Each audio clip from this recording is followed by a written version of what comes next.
Welcome to my YouTube channel. हमारे channel से जुड़ने के लिए बहुत बहुत धन्यवाद। आरसीएफ की तरफ से अप्रेंटिसशिप निकल कर आ रही है जो कि 378 पोस्ट पे रहने वाली है। कौन कौन सी पोस्ट रहेगी, कौन कौन फॉर्म को अप्लाई कर सकते हैं, कैसे सिलेक्शन होगी, सारी इंपॉर्टेंट बातें इस वीडियो में मैं बताने वाला हूं। वीडियो को लास्ट तक देखें ताकि आपको सही जानकारी मिल पाए और आप अगर नए हैं तो चैनल से जुड़ जाए। सबसे पहले मैं बात करूंगा आरसीएफ क्या है, तो ये बता दूं आपको, यह एक प्रमुख क्षेत्र की कंपनी है जो कि नवरत्न की कंपनी कहते हैं इसको, जो कि रसायन और उर्वरक बनाती है, यूरिया जैसे चीजों को बनाती है। और यह मैं बता दूं यह 75% सरकारी कंपनी है। तो आप पूरा वैकेंसी को देखें कि वैकेंसी में क्या क्या रहने वाली है, एजुकेशन क्वालिफिकेशन क्या रहेगी। तो आइए मैं बताता हूं। सबसे पहले मैं बात करूं तो ये अप्रेंटिसशिप के लिए वैकेंसी आई हुई है, ये कोई 378 पोस्ट पर आई हुई है, जो कि ग्रेजुएटेड अप्रेंटिस, टेक्नीशियन अप्रेंटिस और ट्रेड अप्रेंटिस तीनों के लिए रहने वाली है। और ये बात कर ले कहां पे आपका होने वाला है सिलेक्शन, तो ये मुंबई में आपका ट्रेनिंग होगा। नंबर ऑफ पोस्ट की बात कर ले तो आपका नंबर ऑफ, सबसे पहले मैं बात कर दूं ग्रेजुएटेड अप्रेंटिस, जो कि इस पे आया हुआ अकाउंट एग्जीक्यूटिव के लिए, जो कि जिसका कि 25 साल उम्र चाहिए।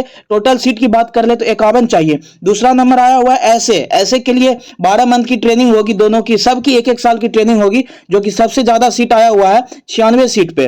और तीसरी मैं बात करूं एचआर की, एचआर में 35 सीट आए हुए हैं, जो कि आपको कम से कम 50% मार्क्स चाहिए। तीनों में आपका कम से कम 50% मार्क्स रहना चाहिए ग्रेजुएशन में, तभी आप इसके लिए अप्लाई कर सकते हैं।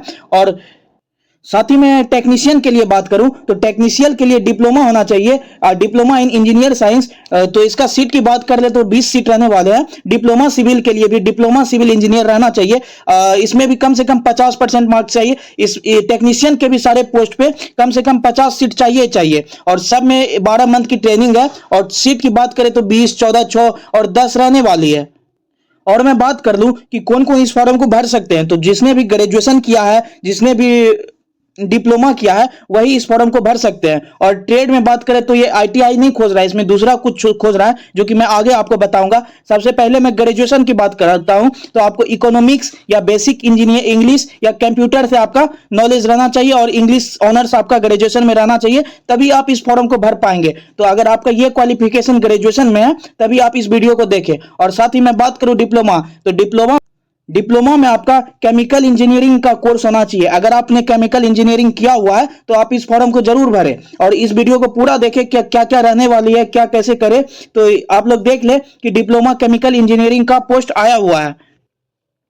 और ट्रेड की बात कर ले तो ट्रेड में भी बहुत अच्छी खासी वैकेंसी आई हुई है, जो कि 74 पोस्ट पे रहने वाली है। तो ये कौन सी वैकेंसी है, ये attendant operator chemical in plant पे वैकेंसी है, जिसका कि आपका 12th फिजिक्स केमिस्ट्री और मैथ से होना चाहिए। केमिस्ट्री मेजर नहीं है, तो आपका अगर फिजिक्स केमिस्ट्री से और मैथ से है तो आप इस फॉर्म को जरूर देख सकते हैं।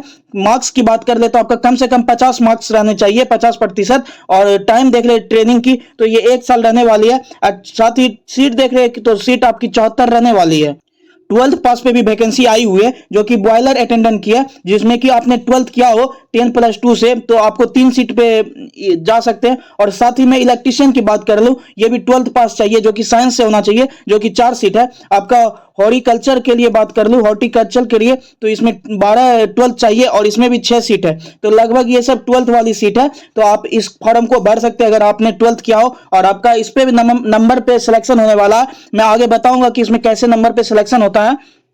यहां देख ले, यहां लिखा हुआ है कि इस पे आपको कोई भी ऑब्लिगेशन नहीं होगा, क्योंकि ये सिर्फ एक अप्रेंटिस है। आपको 1 साल के लिए नौकरी दिया जाएगा, उसके बाद 1 साल के बाद आपको निकाल दिया जाएगा। साथ ही मैं रिजर्वेशन की बात कर लूं तो रिजर्वेशन में आपको SC ST के लिए 5 साल की छूट चाहिए और 5% मार्क्स के लिए भी छूट मिल रहा है उसको। और साथ ही एज रिलैक्सेशन की बात कर लूं तो SC ST को 5 साल और 3 साल की छूट मिलने वाली है। डिप्लोमा वाले स्टूडेंट एक बार यहां पे देख ले कि आपके लिए क्या चाहिए। तो यहां पे देखिए, the candidate should have be passing certificate final year marksheet required qualification on 1/1/2022, जो भी 1/1/2022 को पास हुए हैं तो वो सभी भर सकते हैं इस फॉर्म को। और साथ ही इसका जो मार्क्स है लास्ट 2 ईयर सेमेस्टर का आपका मार्क्स जुड़ाएगा, तो आप लोग इस फॉर्म को देख सकते हैं। साथ ही आपके कितने मंथली रहने वाले हैं वो भी देख लीजिए। आपको 7,000 पर मंथ देने वाले टेक्नीशियन वालों के लिए, और दूसरी में देख लो तो 8,000 देने वाले हैं, और ग्रेजुएटेड के लिए 9,000। तो कोई खास पेमेंट नहीं है, लेकिन अप्रेंटिस वालों को इतना ही मिलता है और इतना ठीक है अप्रेंटिस वालों के लिए। मोड ऑफ सिलेक्शन की बात कर ले तो इसमें मेरिट आपका नंबर बेस पे होने वाला है। जितना भी आपका फाइनल ईयर में नंबर आया हुआ है उसके बेस पे आपका सिलेक्शन होगा और उसके बाद आपको डीवी के लिए बुलाया जाएगा, जो कि डॉक्यूमेंट वेरिफिकेशन होता है। उसके बाद आपका ज्वाइनिंग लिया जाएगा, ज्वाइनिंग के बाद ही आपको वहां पे सिलेक्शन होगी। मैं बात कर लूं आप इसे कैसे अप्लाई कर सकते हैं, तो अप्रेंटिस का साइट पे जाके, ऑफिशियल साइट पे जो कि नेप्स पे होता है, उस पे आपका वैकेंसी आया हुआ है। आप जो वहां पे सर्च कीजिएगा RCF, तो आपको वैकेंसी निकल कर आ जाएगी, आप वहां पे जाके अप्लाई कर सकते हैं। तो अगर आपको वीडियो पसंद आई हो तो वीडियो को लाइक करना ना भूले और चैनल से जुड़ जाए। थैंक यू दोस्तों।